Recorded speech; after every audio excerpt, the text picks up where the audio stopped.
Hey, this is Ryan of Happy Healthy Vegan. So here we go again, guys. What is this? Maybe the 15th video I've made over my 8 or 9 year YouTube career here, responding to someone who said they started following a vegan diet, and because of following a vegan diet, the vegan diet wrecked their health. They had all sorts of health issues, and undoubtedly it was the fault of following a vegan diet. So I'll take a look at this person's claim. She's a TikToker. I'd never heard of her before. Her video went viral, like 3 million views on TikTok, and I want to thank my viewers from last night's live stream letting me know about this video. He said Mike the Vegan just responded to her, so I made a point not to watch Mike's video yet. I just watched to get her name. Her name is Shannon Michaela, and I want to make sure my response is original, so I'll watch Mike's video after the fact. So let's jump into it and see how veganism is a scam. Did this person debunk veganism once and for all? Veganism is a scam. Hi, I'm Shannon and I'm a recovering vegan. 84% of vegetarians and vegans return to eating meat. Really, just throws that number out there. It doesn't say where it came from. I mean, and the rest of her videos like this too. Anytime she cites anything, that she provides zero evidence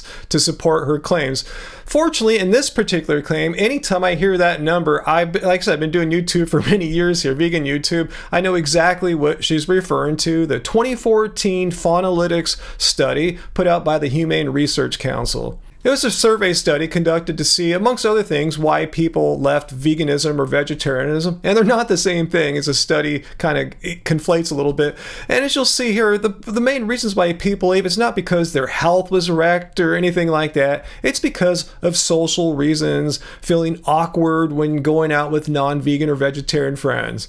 And if you really look through the numbers in the study, you'll see it really doesn't say too much about vegans. There's about 5 or 6 times as many vegetarians than there are vegans in this survey research. And if you, like I said, if you look through the numbers, you'll see it's primarily people who are plant-based, those who don't identify as vegan. And this is a good opportunity in case you're kind of new to this subject of veganism. What veganism is, it is not a diet. Just because you eat all plants doesn't mean you're vegan, even though that's what vegans do. Veganism at its core has nothing to do with diet.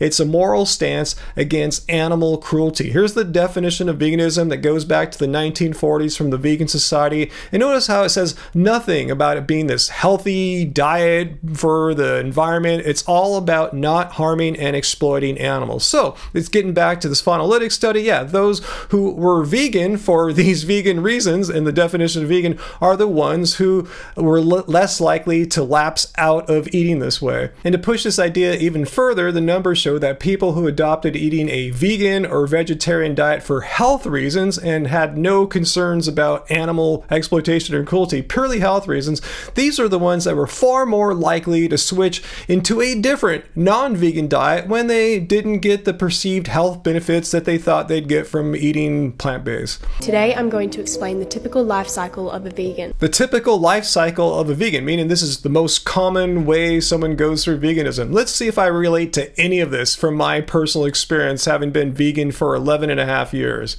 Firstly, you'll come across some vegan propaganda where you'll be convinced to try vegetarianism. Alright, so vegan documentaries like Game Changers, and I assume like Cowspiracy and all that, that's vegan propaganda, really. What she's doing here is actually propaganda. She's just making stuff up, saying things that sound good, and provides zero support, zero evidence to back up anything she's saying. Let's contrast that with, say, Cowspiracy. They made a bunch of claims in the movie. Did they just make stuff up like she did? No. Every claim they make, they provided the evidence, the support. Let's take a look here. They made like over 100 claims here, and their claims are backed up by evidence. Typically scientific studies or United Nations reports. They're just not making stuff up. This is not propaganda. But then you learn about the dairy industry and chicken periods, so you give up those two for the animals, your health, and for the planet. And a little comment like that just says a lot to me that she probably doesn't really understand truly what veganism is. We didn't go vegan for the environment or our health. You may have went for plant-based for one of those reasons and later on learned about animal exploitation and then became vegan. But veganism, it's not about the environment, it's not about your health, even though there is a relationship. Initially, you feel great. This new diet is certainly better than the standard American diet. Oh, so only initially you feel great. You notice how there's going to be a but. She's going to contrast that after the initial beginning period of veganism, you're going to feel like crap. Let's see why this is. This is where her story just completely falls apart, as if it hasn't already. Until one day you realize you don't quite feel yourself anymore. You start feeling tired all the time. You're frequently hungry, bloated, you're bruising easily, your hair is thinning. Then comes the anxiety, depression, PMS, irregular cycles, dark circles, acne. Maybe your gums will bleed every so often. Oh, really? That's a quite long list of stuff that's supposed to happen to us vegans. I mean, bleeding gums, hair falling out, and circles around our eyes and all this stuff. I mean, can you provide any studies, any health organizations that make this claim and you're just repeating what they're saying? Or are you just making stuff up, maybe basing it on your own personal experience? And I buy that, and we'll get to that in a second. I just want to add, I'm 54 years old, and so is my wife, and she has a thick head of hair. It didn't start falling out when she went vegetarian back in the 1980s. Didn't lose her period until recently due to menopause, normal aging process in females.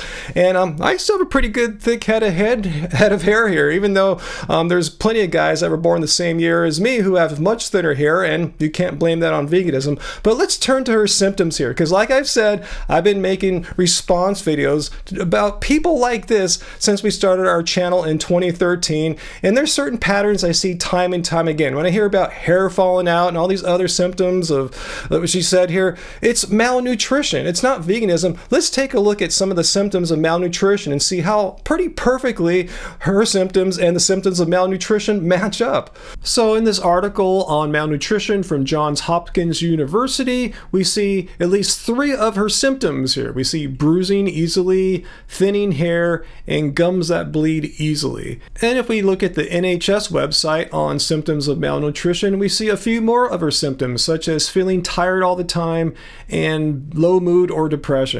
I also want to point out how silly it is for her to blame bleeding gums on veganism. If you look up periodontal disease on the CDC website, you'll see roughly 50% of Americans experience bleeding gums. This is not a vegan thing. It's so ridiculous.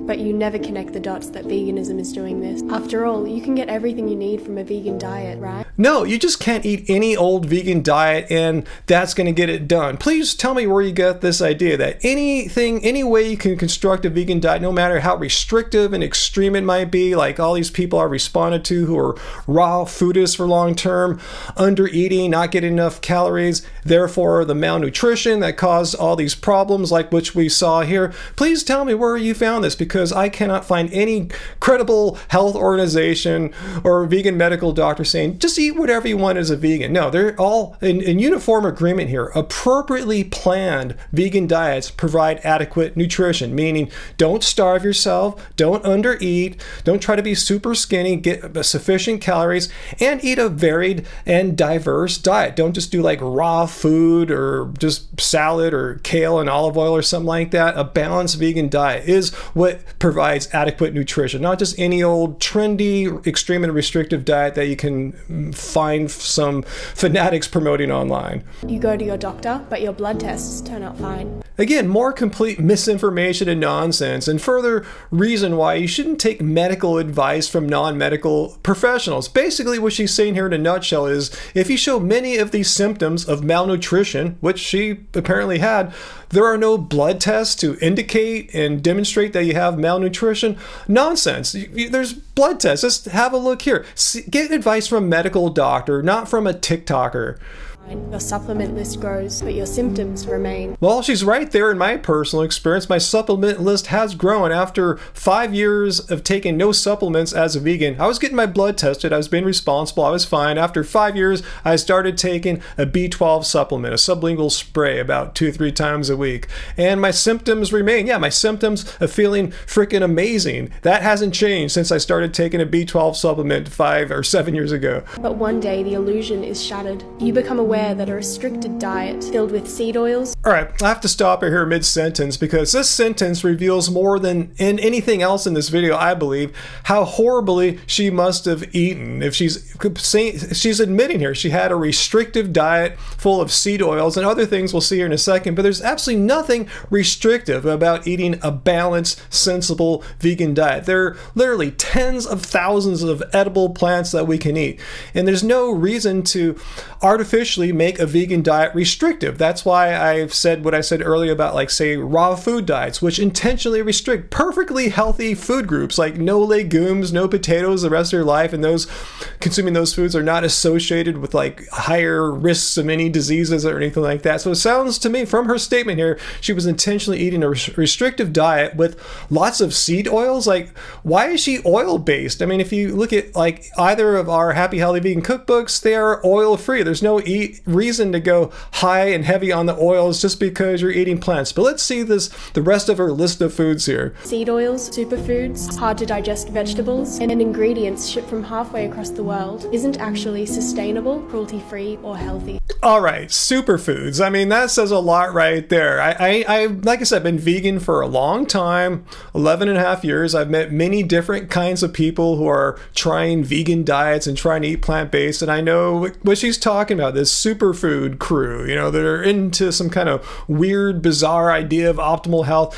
It's, again, look at the definition of veganism here. Does it say anything how you have to eat superfoods? Well, again, let's look at these statements of health organizations from around the world. Do they say you have to eat superfoods? No. This is what I'm getting off here, how you have these young influencers who might mean well, and they go off on their own and try their own customized and extreme versions of vegan diets. Not eating enough, eating too much raw food, basing their diet too much on superfoods, and consequences happen when you don't follow a balanced, sensible vegan diet. By that point, you realize that veganism is a scam. That statement there alone shows how much she doesn't understand what veganism is. It's impossible for veganism to be a scam.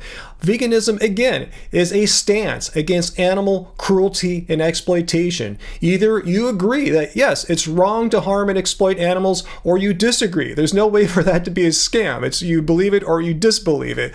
I think there is some scamming going on. I think she's scamming the general population here with this misinformation, non-evidence-based video of hers, but I believe that truly she got scammed. Who told her that you have to eat superfoods to be a vegan? I mean, who told her that you have to have a bunch of oil to be a vegan? Whoever sold you that bill of goods, well, they scammed you, but that doesn't mean veganism as a whole is a scam. Veganism, again, is not merely a diet. It's not a diet. It's a stand against animal cruelty and exploitation. And I'm going to just end here by just stating how she's claiming how she felt all tired and all this stuff after being vegan for a much shorter time than I've been. I want to emphasize, all these people I've responded to who claim veganism wrecked their health, I'm much older than them, often twice their age, and I've been vegan much longer than they have. And same with Angie too, my partner here, my wife. How come none of this is happening to us? I mean, since we're so much older and so further on in the years as far as being vegan, all these horrible things should happen and they're not. Why? Because we're not following some weird, trendy, fatty, extreme, and restrictive forms of veganism. So I urge people like her who quit veganism after following a not so great way of doing it to rethink their errors and just let their ego come down a little bit and admit maybe they didn't do it in the best way and not throw the entirety of veganism under the bus. Wouldn't that be amazing, guys, huh? If someone could just take personal responsibility for once. That would be a lot. That would be amazing. So anyway, leave your questions and comments down below. Hit like and let me know if you're noticing patterns over and over again about all these people who veganism wrecked my health. No, your decisions wrecked your health, your poor decisions. So anyway, like, subscribe, become a channel member, hit join up there by the subscribe button. And until next time, let's remain happy, healthy, and vegan. My smile may be pretty, but